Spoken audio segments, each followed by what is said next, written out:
नमस्कार छात्रों। आज हम आपको बताएंगे एडवर्ब टू के बारे में। एडवर्ब टू का प्रयोग कैसे किया जाता है। सबसे पहले रूल की तरफ ध्यान देखेंगे। टू को हटाकर सो लगाना है। एडजेक्टिव के बाद टू को हटाकर दैट लगाते हैं। ठीक है। इसके बाद ही, सी, इट, दे, आई, वी वाक्य के पहले कर्ता के अनुसार लिखना है यहाँ पे। ठीक है। दूसरा, इसके बाद कैन नॉट। अगर पहला वाक्य आपका प्रेजेंट टेंस में है तो कैन नॉट का प्रयोग होगा।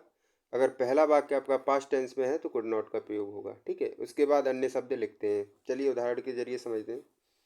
सी is too weak to work. ठीक है। यहाँ पे देखना, ये टी डबल ओ आया हुआ है और ये टी ओ आया हुआ है। ठीक है। ऐसी कंडीशन होगी अगर सेंटेंस में तो इस रूल के अकॉर्डिंग टू बनाएंगे। ठीक है। देखते हैं। सी का सी लिख दिया है हमने, एज का एज लिखा हुआ है, इस टू को सो में चेंज कर दिया है। ठीक है। उसके बाद एडजेक्टिव ले लिया है। एडजेक्टिव के बाद जब यहाँ पे ये सेंटेंस को आगे बढ़ाएंगे तो दैट का प्रयोग करेंगे। ठीक है। दैट के बाद क्या करना है, यहाँ पे सी सब्जेक्ट प्लस कैन नॉट या कुड नॉट लेना है यहाँ पे। ठीक है। तो सब्जेक्ट हमारा पहला क्या सब्जेक्ट है, सी है ना, तो यही सब्जेक्ट हमारा यहाँ आ जाता है। ठीक है। उसके बाद टेंस के अकॉर्डिंग टू यहाँ पे कैन नॉट लिखना पड़ता है। अगर यहाँ पे बाज होगा इस जगह पे तो यहाँ पे कुड नॉट हो जाएगा। अगर यहाँ इज है तो यहाँ पे कैन नॉट का प्रयोग हो जाता है। उसके बाद जो सेंटेंस जो वर्ग जो लिखा हुआ होता है उसे लिख देते हैं, जो भी शब्द लिखा होता है हमारा। इसके बाद दूसरा सेंटेंस देखते हैं। He is too old to run. He is too old to run. ठीक है। इसको देखेंगे। देखिए, ही इज यहाँ पे टू को उठा करके सो लिख दिया है हमने। ठीक है। फिर यहाँ के इसके बाद एडजेक्टिव ले लिया है। फिर यहाँ एडजेक्टिव बाद दैट लिख दिया है। उसके बाद यहाँ पे इस टू के स्थान पर ही कैन नॉट लिख दिया है। यहाँ पे देखिए, यहाँ पे ही इसीलिए लिखा है क्योंकि यहाँ जो पहला जो सब्जेक्ट होता है उसी के अकॉर्डिंग टू यहाँ लिखना पड़ता है हमें। उसके बाद टेंस देखना पड़ता है, टेंस कौन सा है हमारा। उसके बाद यहाँ पे कैन नॉट लिख दिया जाता है। ठीक है। फिर जो भी शब्द होता है पीछे उसे लिख दिया जाता है। उम्मीद करता हूँ कि आप लोग सीख रहे होंगे इसके ज़रिए से। ठीक है। आगे देखते हैं। दूसरा दूसरा क्या है, दूसरा है हमारा the house is too costly to be purchased. अब देखिए, इसमें क्या है कि यहाँ पे सब्जेक्ट आपका निर्जीव है। ठीक है। तो निर्जीव सब्जेक्ट के लिए जो हमें दैट के बाद आगे वाले सब्जेक्ट का अकॉर्डिंग टू लिखना पड़ता था, यहाँ पे आपको इट लिखना है। ठीक है। रूल की तरफ एक बार ध्यान देंगे। यदि वाक्य का सब्जेक्ट कोई निर्जीव वस्तु है, देखिए यहाँ पे हाउस आपकी निर्जीव वस्तु है, तो दैट के बाद इट, कैन नॉट या कुड नॉट का प्रयोग करते हैं। ठीक है। तो यहाँ पे आपको ये देखना है कि सब्जेक्ट हमारा सजीव है या निर्जीव है। ठीक है। अगर निर्जीव सब्जेक्ट होगा तो उसके लिए दैट के बाद इट का प्रयोग करना पड़ेगा, जैसे मैंने यहाँ पे ये इतने इतने में किया हुआ है, आप देख सकते हैं। द हाउस इज सो, यहाँ पे इस टू को चेंज कर दिया है सो में। कॉस्टली, इसके बाद दैट लगा दिया है, दैट तो लगाना ही लगाना है।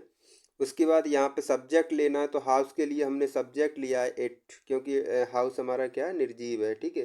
तो निर्जीव के लिए यहाँ पे हमने दैट ले लिया है। उसके बाद यहाँ पे क्या करना है, टेंस देखना है आपको। टेंस के अकॉर्डिंग टू यहाँ पे कैन नॉट या कुड नॉट लिखना पड़ता है। तो यहाँ पे प्रेजेंट टेंस है हमारा। अगर प्रेजेंट टेंस में सेंटेंस है आपका तो कैन नॉट का प्रयोग किया जाता है। अगर आपका पास्ट टेंस होता है तो पास्ट टेंस के लिए कुड नॉट का प्रयोग किया जाता है। ठीक है। आगे देखते हैं। आगे है आपका the tree is too high for me to climb. ठीक है। अगर यहाँ पे देखिए, अब टू से पहले फॉर मी आ रहा है आपका, तो ऐसे सेंटेंस को किस कंडीशन से चेंज करेंगे उसके बारे में पढ़ते हैं। देखते हैं एक बार, रूल की तरफ ध्यान दीजिए। यदि वाक्य का सब्जेक्ट एट या निर्जीव हो तो उस वाक्य में आए हुए फॉर मी को आई में बदलना है आपको, फॉर हिम को ही में बदलना है, फॉर अस को बी में बदलना है और फॉर देम को दे में बदलना है। ठीक है। अगर आपके सामने ऐसी कंडीशन आती है सेंटेंस के अंतर्गत, जैसे ये यहाँ पे फॉर मी आया हुआ है, अगर मान के चलिए यहाँ पे फॉर अस आता है या फॉर देम आता है, तो उसके लिए यहाँ पे आपको सब्जेक्ट चेंज करना पड़ता है। ठीक है। देखिए, द ट्री, दा का दाई लिख दिया हमने, यहाँ ट्री, इसके बाद एज वर्ब लगा दिए, यहाँ पे सो को चेंज किया है। ठीक है। सॉरी, टी डबल ओ को चेंज किया है सो में। उसके बाद ये एडजेक्टिव लिख दिया हमने। उसके बाद दैट का प्रयोग किया। दैट के बाद देखिए यहाँ पे आई लिखा हुआ है। आई मतलब यहाँ पे जो सब्जेक्ट है आपको इसके अकॉर्डिंग टू लिखना है। यहाँ पे मान के चलिए फॉर मी आया हुआ है तो फॉर मी के लिए यहाँ पे आई का प्रयोग किया गया है, ठीक है। इसके बाद टेंस देखना है, टेंस हमारा प्रेजेंट इंडेफिनिट, ठीक है। तो प्रेजेंट इंडेफिनिट के लिए यहाँ पे कैन नॉट का प्रयोग करना है, अगर पास्ट इंडेफिनिट हो तो कुड नॉट का प्रयोग करना होता है, ठीक है। दूसरा देखते हैं, it was too hot for him to go out, ठीक है। इसको भी करेंगे, इट आपका निर्जीव वस्तु है, निर्जीव करता है, ठीक है, दिखाई दे गया है। वॉज का वॉज लिखेंगे यहाँ पे। उसके बाद टू को चेंज किया है, ठीक है, सो में। उसके बाद एडजेक्टिव लिख दिया यहाँ पे। अब यहाँ पे फॉर हिम आ गया है, तो फॉर हिम को हमें किस में चेंज करना है, ही में चेंज करना है, ठीक है। तो ये उसके बाद यहाँ पे टेंस देखना है हमें, टेंस कौन सा है, पास्ट इंडेफिनिट टेंस है, वॉज आया हुआ है तो उसके लिए यहाँ पे कुड नॉट का प्रयोग कर देंगे, ठीक है। आगे देखते हैं, आगे आपका दिया है the weather is too hot. देखिए यहाँ पे एक ही बार टू आ रहा है, उसके बाद कोई टू नहीं आ रहा है, ठीक है। तो ऐसी कंडीशन में कैसे इस सेंटेंस को बनाएंगे, चलिए देखते हैं इसके रूल के अकॉर्डिंग टू। यदि टू के बाद एडजेक्टिव का प्रयोग है लेकिन इनफाइनाइटिव का प्रयोग ना हो, इनफाइनाइटिव मतलब टू होता है, जो आपका टू आता है उसको इनफाइनाइटिव बोलते हैं। तो अगर नहीं है तो ऐसी कंडीशन में आपको क्या करना है कि टू के स्थान पर एक्सट्रीमली या ओवर का प्रयोग करना है, ठीक है। तो देखिए द वेदर इज, यहाँ पे हमने इस टू के स्थान पर एक्सट्रीमली या ओवर का प्रयोग कर दिया है, ठीक है। आप इसमें से कोई एक लगा सकते हो, उसके बाद ये आपका जो भी लिखा होता है वो शब्द लिख दिया जाता है, ठीक है।